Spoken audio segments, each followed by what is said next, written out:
Welcome and thank you for joining us this evening. I'm Kathleen Rourke from Candlewick Press, and I'm delighted to have the honor of introducing the 6th episode in the Black Creators series, a collaboration between the Teachers College Reading and Writing Project and Candlewick Press, hosted by Sonja Cherry-Paul, Director of Diversity and Equity at Teachers College Reading and Writing Project.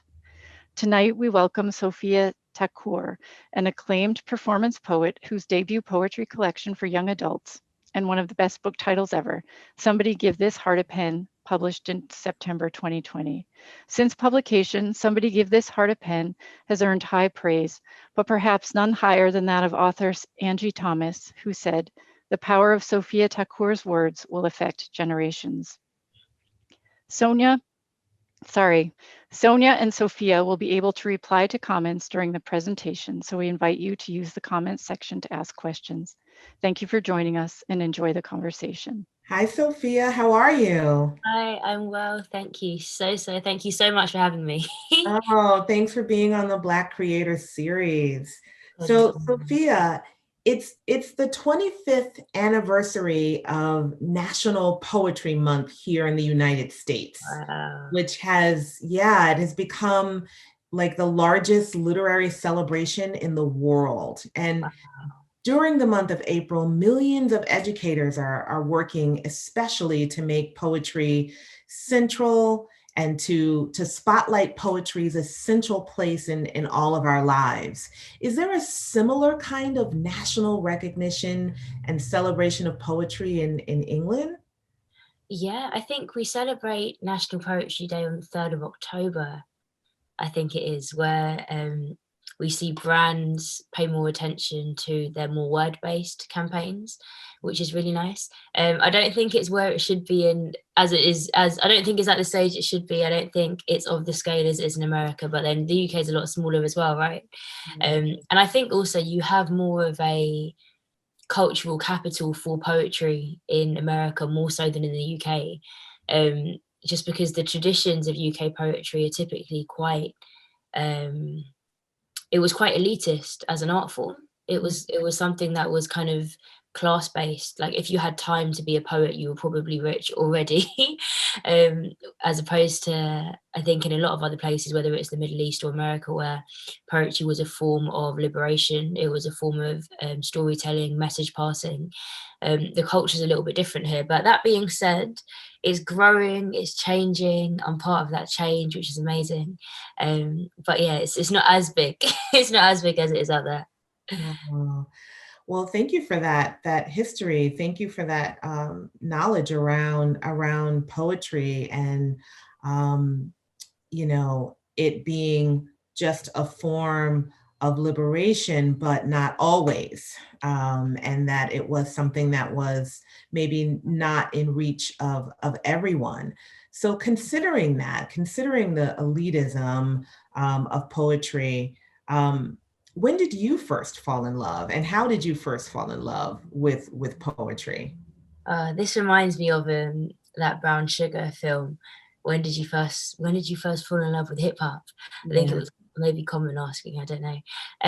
But I think my earliest memory of poetry was, of what I could define as poetry at the time anyway, was Def Jam poetry. So I would go on YouTube, I'd type in Def Jam poetry, and it would be Mos Def introducing someone in his melancholy way. He'll be like, "I'd like to introduce my friend, my longtime friend, global songwriter, but incredible writer, poet, Lauryn Hill." And then it would be like Lauryn Hill or Common or Alicia Keys or DMX or Black Ice. So artists, like musicians, doing poetry.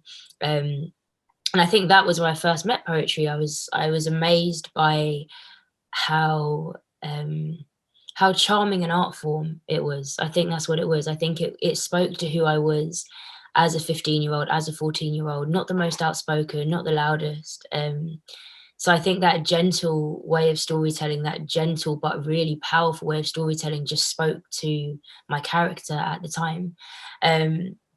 So I think Def Jam poetry, I remember watching Daniel Beatty, Knock Knock. And it's this poem where he's talking about what it was like growing up without a father. And at the very end of the poem, he says, knock, knock, who's there? We are. And he's talking about this generation that are becoming men without fathers to raise them. And there was so many sentiments inside that poem. That was the first poem I fell in love with, I think, but there were so many sentiments inside that poem. And the way that spoken word unpacked it, the way that it could unpack this feeling or story, it just really spoke to me in by way of comparison, by way of image. And I think that's when I first fell in love with poetry explicitly.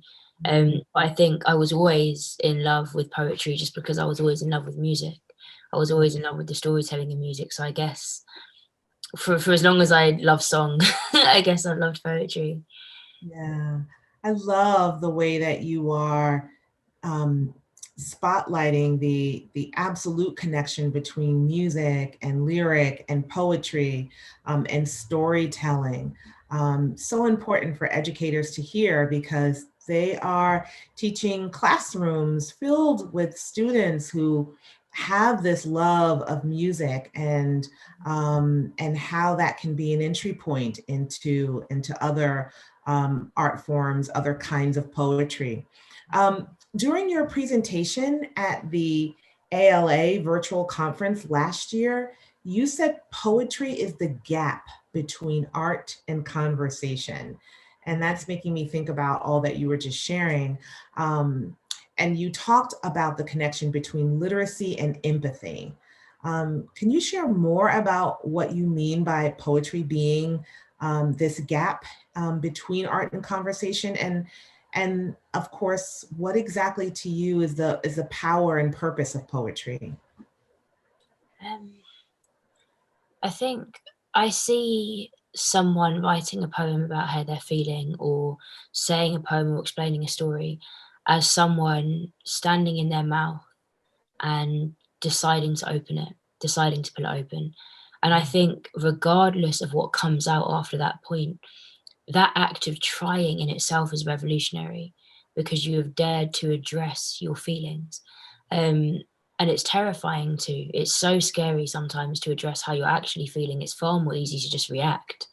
It's far more easy to acknowledge that you're angry, acknowledge that you're upset, and then just act on that acknowledgement. But however, it's very difficult to sit with it, understand why you're feeling that thing. And I think what I love most about poetry is that it forces you, in the act of writing, in the act of form, it forces you to slow down on that thing. It forces you to consider, what is the beginning of this emotion? What birthed this feeling of anxiety? What usually makes me feel anxious? Who is in the room when I'm feeling anxious? What's on the walls of this room of my anxiety? What song is playing? And I think in taking that trail through your feelings, you learn it more, you learn what it responds to, you learn what causes it, and learning the cause of your feeling is one of the most empowering things you can do, right? And during lockdown, for example, I realized that the root, or the first step of my creativity and my best creating, is discipline. When I make sure that I wake up and have a good creative routine, so whether it's reading, introducing myself to new authors' ideas, watching spoken word videos, listening to different kinds of music, and then setting time aside to write, that's when I'm most creative. It's taken me years to actually, I've always known it, but I've never reacted to it. I've always reacted to it, sorry, in that I understand it, but I've never taken the time to unpick it and think, okay, now I know that I can follow it, and I'm stronger because of it. I'm a better writer because of it. I'm more creative because of it, because I know how I handle that thing. So I think, yeah, poetry, it forces you to unpick. It forces you to unstitch yourself from its silence, to unsew yourself from your numbness, to pull yourself from everything that was scaring you about yourself, to look at yourself in the mirror, to look yourself in the eyes and ask yourself, why? Why do I feel like this? What has caused this? How do I then come out of this? And I think what also makes poetry so powerful is that, as I said in the ALA talk, it does swim in that grey but very safe area between conversation and art. Art will always maintain its power to penetrate. You can hear a song lyric and it can change your whole day. You can hear a song that, let's say you're going through a breakup and you hear a breakup song, you might listen to that 25 times in a row because it just explains what you're going through so well. We do look for art to be a reflection of ourselves sometimes, or a reflection of our feeling, or for it to be the mouthpiece that we don't feel like we can actually address at that point in time. So I think poetry, it's still, in the fact that it is word-based, in the fact that it's still art and you're still finding a picture for a thing, it penetrates, it still paints that picture. But I think because it doesn't force you to have any a skill in the vein of like dancing or painting or singing or something that can be explicitly drawn out as good or bad, because it does follow the very natural human ability to communicate and just talk, it's accessible. And I think its accessibility is what makes it so powerful, which is why I guess I'm so passionate about changing the curriculum and turning it into something that is more accessible and that feels like it can be our neighbor. It feels like it can be our safe space. It feels like it can also be our safe room or home to go to, and not just a certain class of people. Because it's so powerful. Like, accessibility is one of its biggest assets and traits, yet I don't think it's lent into as much. I don't think I answered a single bit of your question, sorry. Everything that you said is so incredibly powerful, and I think that almost every word or phrase you say is a poem. Trying is revolutionary, and the way you talk about poetry as a reflection, as really a mirror for us to truly know ourselves. You said to unstitch ourselves, and so much of what you said is just so powerful and important to hear. And then you just started to talk about making poetry accessible. So I'm wondering if we could think a little bit about poetry in school. How was poetry taught in your younger years, Sophia? And were there things that teachers did to provide access, as you talked about, to poetry that you'd recommend to all educators? Were there any things that your teachers did that you thought, you know what, all teachers should be doing this? Poetry in school. So in my school, or I think in, not even just in my school, I think the syllabus, right?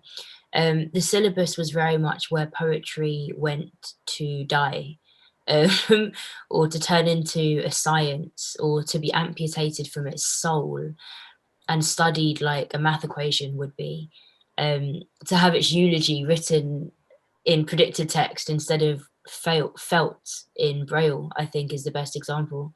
The curriculum, I guess, in its, or the syllabus, sorry, I should say, in its inherent desire to limit all of life to wrongs or rights, I think it failed to understand that the power of poetry, it never lived in how deeply it could be understood, but instead in how transformative it can be when it's felt. And I think if you study a mountain for how it breaks ground, you'll never really experience the glory of its peak.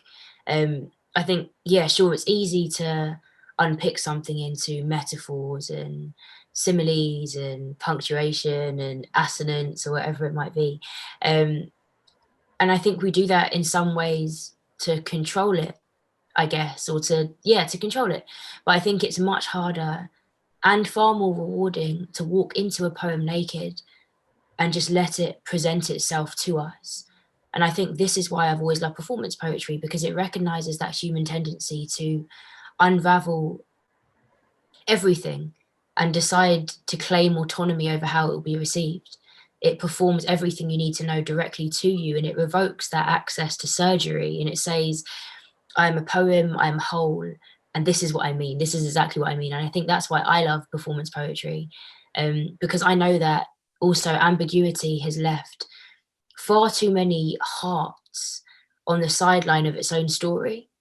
I think we watch, as someone who's just recently written a book, I've had to watch, I guess, in some way, foreigners strip away the message in search of some deeper treasure that actually sat at the surface, waiting to be worn around the neck of an open heart, not necessarily an open textbook.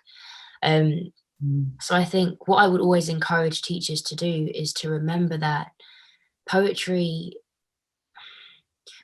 is understood not like a science is. It doesn't have to be studied to understood. The first step of understanding it is, or poetry is understood in how it's first felt, I think is what I'm trying to say.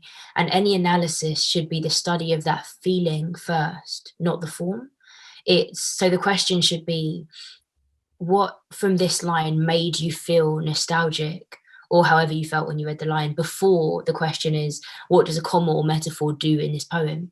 Because it isn't a science, and if it is, the closest thing it can be is biology. And even the study of biology, it begins with how the body reacts to itself, and that's how we learn about the rest of the body, right? So that's what I'd encourage teachers to do, I think, to reveal the poetry in our everyday lives. As teachers, we have such a luxury of poetry already existing in a form that kids love. It already exists in the outer world. They already engage with it in ways that we don't have to push down their throats.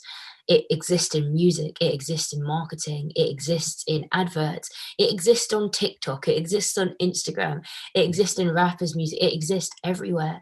It exists in the way that our parents speak and how that differs from how someone else's parents speak. The very fact that a Muslim mum speaks in proverbs a lot of the time is poetry in itself. The very fact that my dad has a foreign accent and he has a normal at home accent is poetry, because it speaks to its history. It speaks to the fact that he came to the UK at a time where his accent was meant to have him feel uneducated. It speaks to a place. There's poetry everywhere because there's a story everywhere. And I think as educators, it would be a complete disservice to the poetry that already exists around us if we continue to push the same narrative that has no relevance to the life of a child. When I was in school and we were reading about the king's mistress horse, all it could ever be was a scientific study of words, because it had no relevance. It had no soul that I could see into.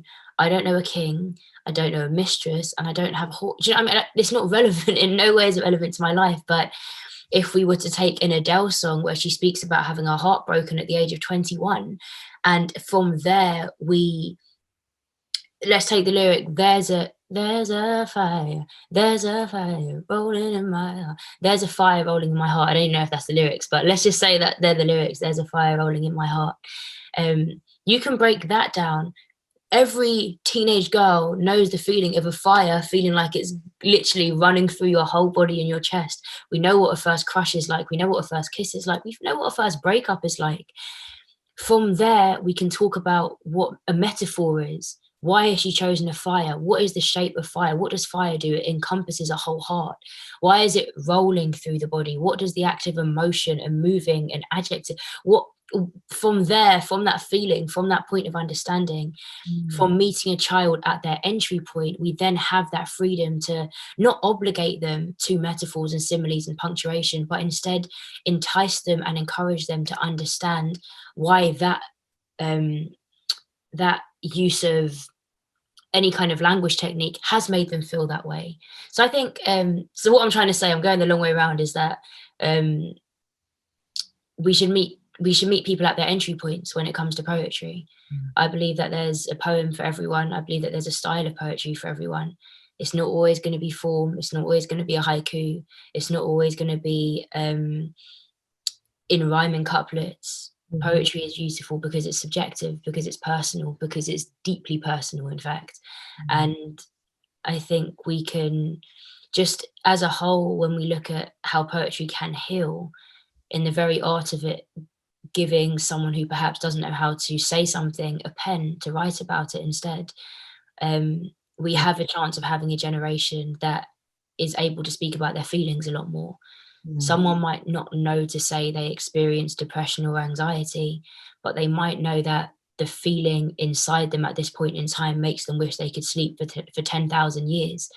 If they can communicate that in a poem, someone can read that and say, oh, that is a trait of depression. This person is going through this thing. Let's surround them with the help they need. So I think we should meet people at their entry point, is what I'm trying to say. Oh, Sophia. So you are a brilliant young woman. I'm a woman of a certain age. I was so hoping that you were going to say something different. I was so hoping that you were going to talk about an experience learning poetry in school that differed from my experiences. But instead you said, and I want educators to hear this, that school is where poetry went to die, to be amputated. And I think what's revolutionary about what you're saying is that we need to, as educators, teach poetry as an analysis of feeling rather than a form. There, in the United States, for sure, there can be an over-analysis of poems in the way that you're describing, teaching students to analyze every word and metaphor and line break.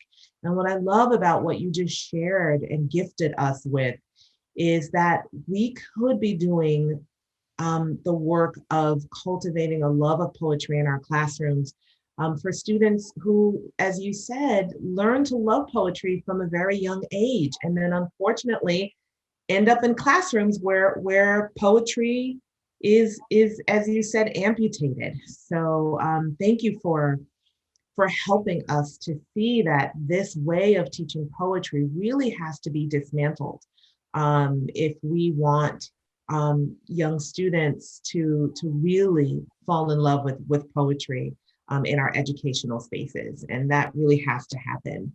Can we talk a little bit about performance poetry? And as a spoken word poet, you know, for any students watching and listening, do you have any tips for emerging young spoken word poets to help them hone their craft? Unfortunately, school has not often been a place where spoken word poetry and slam poetry has been a part of the curriculum. So what tips or advice might you offer for young emerging poets? I think the first thing I would say, because this is also something I'm constantly trying to teach myself. Thank you as well. Sorry for your really kind words. But I think the first thing I would say and say to myself is find your voice before you put somebody else in your mouth. And I think it's becoming increasingly harder to do that now with social media, because we have this metric that we take on as judgment for our art, for our creativity. We have likes, we have shares, we have engagement. And I think sometimes we judge the validity of our voice based on this metric. But I think what I would encourage young authors, young writers, young performers to do is to remember that your art exists perfectly offline. Your art can be appreciated and is good before anyone likes it. It's good before anyone shares it. It is good despite. So I think that's the first thing I would say, not to put your art up against someone else's who perhaps gets all the engagement in the world and then take that as judgment on your art. So I would say don't look at the mountain as a comment on your life. Just look at it as a mountain. So that's the first thing I would say. Find your own voice, get comfortable in it. You're allowed to write different to Rupi Kaur, but you're also allowed to aspire to write just like her. You're allowed to write different to Saul Williams. You're also allowed to aspire to write just like him. You are allowed to go into as much detail as James Baldwin and Toni Morrison did. You're allowed to do the complete opposite. You know, like you are. Make sure that your writing feels like you when you read it back and not like someone else. And I think that can sound ambiguous. And so for me, what I try to do is when I read back my writing, enjoy reading it. I want to be able to read it and say, actually, I really like that writing style. I like what I said here. I think this was a very nice way to say it. I like the picture this has created. When I read it and I think that is so basic, but it would cater to this audience, or that is way too detailed and perhaps only I would get it, that takes away from my enjoyment. And I think that's one side of it. The other side is identify your audience. I remember I was abroad and I read this poem to a friend of mine, and it was a poem on childbirth and mothers and the beauty of giving birth to a child. And it was met with the most lackluster reaction you could have ever gotten. He said it was a great poem, but he gave me some really good advice. He said, I hope that you never stop admiring your own work because you are saying it to audiences that are not your audience. And when he said that, I was like, someone who cooks only African food and feeds it to English people who perhaps don't like hot food, not that English people don't like hot food, but let's just say they didn't like hot food, they're going to go away thinking their food isn't nice, but really that's just not their audience. So I think what I would encourage young authors to do as well is write and write and write in your voice until your audience gravitates towards you, or know who you want to speak to, know who you speak into. I might want to speak into the lives of men who feel as though they don't communicate. That also doesn't necessarily mean that I write in a way that caters to men that don't communicate. So I think just work out your wire, work out your web, work out who you want to talk to, what kind of writing appeals to them, but also how do you bring your voice into all of these things. So that would be, I think that's probably the biggest piece of advice that I've given myself over the years. And also, it's a constant. It is an absolute constant. It's a. At the end of the day, when you become a full-time artist, it has to be a business in some ways, right? So I'm constantly telling myself, remember your voice, find your voice. Where is your voice? So yeah, I'd say protect and preserve your voice. That is powerful advice, and I want to add to that advice and say that emerging poets looking for guidance can certainly find a lot of it in this stunning, gorgeous, breathtaking collection of poems in Somebody Give This Heart a Pen. And when I say breathtaking, I really, really do mean breathtaking. Readers will gasp for air over the coming of age poems that you include in this about identity and pushing against social norms and resistance and joy and pain and resilience and love, as you gift us with a view of your experiences, your journey, navigating relationships and the world. And I have to tell you, as a Black woman and the mother of a Black daughter, it was particularly breathtaking to read the way that you uplift Black girls. There are lines that just jump off the page and feel like an anthem. So what are you hoping Black girls in particular will resonate with as they read this incredible work? I think at this point of time, I think what I want young Black girls in particular to hold on to is that joy is also protest, and their own personal joy is also protest. And that doesn't mean that it should exhaust them. That doesn't mean that there is oppression against it. It just means that they have every right to exist in their joy. I think our identity is so heavily politicized that we sometimes forget to just be.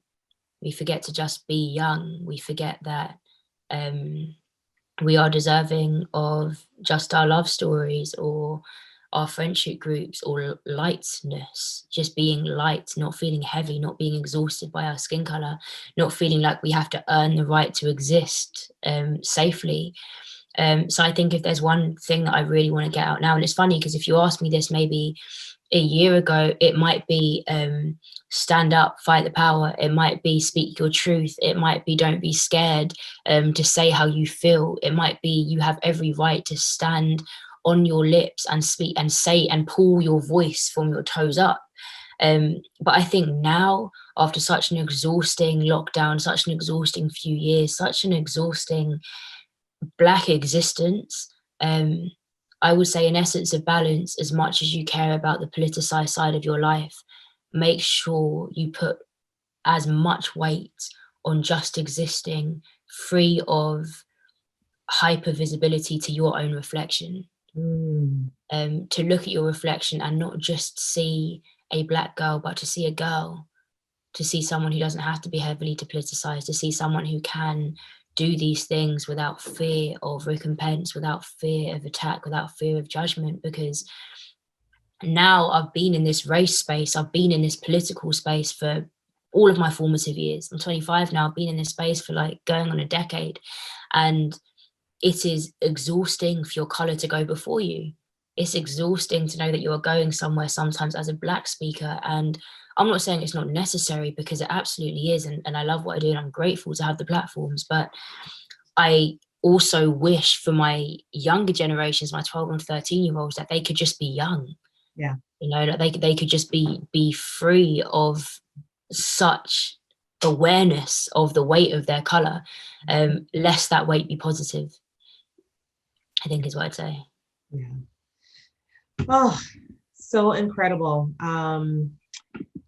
Definitely important for educators to hear, because we live in a world where adultification of Black girls in particular is very real, particularly in our educational systems. So I'm hoping educators are listening deeply and thinking about your Black girl students.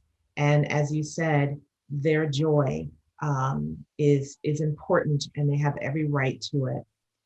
Mm-hmm. So I want to just also ask you about, in Give This Heart a Pen, the way you've organized this is incredibly noteworthy. So how did you decide to organize this collection? And you can see it here under my document camera, educators, that it begins with the process: grow, wait, break, and grow again. And while you're talking about it, I'm just going to flip through this gorgeous book so that they can get a little peek of it. Okay. Yeah. But how did you decide to do it this way? So I think I think it reflects the phases of life. I think I was thinking about defeat a lot at the time, and this idea that when a leaf falls down from a tree, it doesn't say it's been defeated. It just acknowledges that that is the season it's in, right? It doesn't say that it has lost. It just says that it has passed. So I think that is the process of life as well. If we can acknowledge that there will be breaking, but there will also be blooming. There will be ending, but there will always be restarting. There is peace in every problem. That's one thing that's very apparent to me, where in the midst of heartbreak, knowing that if I ride out this feeling, there will be such joy at the end of it. So I think I wanted to write, that wasn't the first order. I think, to be fair, the first order was a bit of a mess, but I think when I did go through the poems and realize this lives in this section, this lives in this section, I realized that what I was trying to do in all of the poems was reflect what I think to be a healthy journey of the heart. That's incredible. And I have to ask you, as an incredible spoken word poet, you know, as I read this, I read it with a stack of Post-its, Sophia. I thought, I'm just going to flag my favorite poems. And this was a strategy that simply did not work, because I quickly realized that I was going to end up flagging every single poem. And I'm wondering, is there a particular poem you might read and share with all of us? Do you know what? I'm going to read an excerpt from my letter to my little Black girl.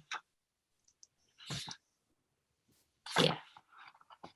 Little Black girl, my heart lives inside your halo. So the moment you stop considering yourself to be a collection of cherry-picked stars, my ribs bury themselves in my back, and I fall flat against this London concrete that was built for you to fly from. So may the soles of your kickers or the flats of your dolly shoes act as an atlas to navigate through this wilderness. Run your fingers through your afro, this tree that the whole culture breathes from. Blue magic drops glistening, adorning your skull. Liquid gold dances down your neck because our parents said we must always over oil because this British weather isn't made for us. Yet this Britain feels paved by us. Leave out seeping through the pavement, yet waiting to be straightened by those who hold frustrations and assimilations. Leave your leave out, baby girl. We're making space for that. Leave your hairprint on every seat back. Paint your braid pattern because you are art and they see that. Your tones to them are on a tanning bed, and your lips people are paying grands for, and your back, ooh, don't let them shame you for that. Because in the same breath, they'll try and play you for that. Try to tell you have to shake a bit of that, but baby girl, don't ever let them sexualize your black, because in the same breath, they will conceptualize your black to make appropriated stuff, and you're too lit for all of that. One day, you will have to work twice as hard for half the pay, swerve abuse with a smile on your face. But diamonds find life under such pressure. As a diamond, you can't help but shine when you enter, so see your skin is celebratory. Beautiful melanin set you apart, beautiful melanin work of art, girl. You better sing yourself into that London skyline. Big Ben is trying to tell you that it's your time. The London eye is just a shadow of your afro because your melanin is absorbing all of the light. You will shine bigger and brighter than the Shard because your blood runs 10 million times deeper than the Thames. No wonder they have tried to steal your magic, baby girl. You are a collection of stars. Every morning I will remind you that the world is ours. You are the finest collection of stars for sure. Every morning I'll remind you that this world is yours. You read the one that literally brings tears to my eyes. Listening to you is indeed a privilege. It is transformative. Your writing, Sophia, it is personal and it feels close, you know. To whom are you writing to? To whom are you writing to? I think someone identified this the other day, actually, that there's a big chance that I'm writing to the 13-year-old version of me, who perhaps knew that I felt things but never thought to speak about it. That connection between what I was feeling and saying it just didn't exist. I don't even think I aspired to speak about it. It just wasn't a thought of mine. But then the amount of liberation I found when I did start speaking about things, the empowerment that you step into inside yourself when you give yourself a voice, it's revolutionary. You don't go back from that. You go from a girl to a woman at whatever age. When you start, not even a girl to a woman, that's a terrible example. I think you step into the next stage of yourself when you break that dam of confidence. So I think I tried to write as many different people's stories as possible, so that in seeing their most sensitive parts of their life on paper, they feel liberated to talk about it. It's like when you are feeling something and you talk about it with someone and they have a shared experience, that thing loses its grip on your bravery. That thing loosens its grip on your tongue. So I think I definitely write for, I think I said it at the beginning of the book, I write for those silent corners of all of us. I think that's the first thing. I think the other group of people I write for are perhaps people who didn't really ever see themselves in poetry growing up. I know that I only ever saw my stories on the spoken word stage. And even when I did, oftentimes I only really saw my stories when they were talking about, if not female oppression, Black oppression. So I think just telling love stories and modern contemporary love stories and the reality of going back and speaking to an ex over and over and over again, I wanted to just tell my stories and other people's stories in an honest way that perhaps makes them think poetry is not so far from my existence. And what's next for you, Sophia? I mean, we have this gorgeous, gorgeous book that you've gifted us with. What else can we look forward to reading, to seeing from you? I would like to, in fact, let me just say I'm going to. I have every hope to revolutionize where poetry is seen across the world. I hope to bring poetry closer to people in all industries, from music to tech, by way of so that could be like spoken word and brand campaigns, spoken word on very, very peculiar stages. But in terms of writing, I am writing my next poetry collection at the moment.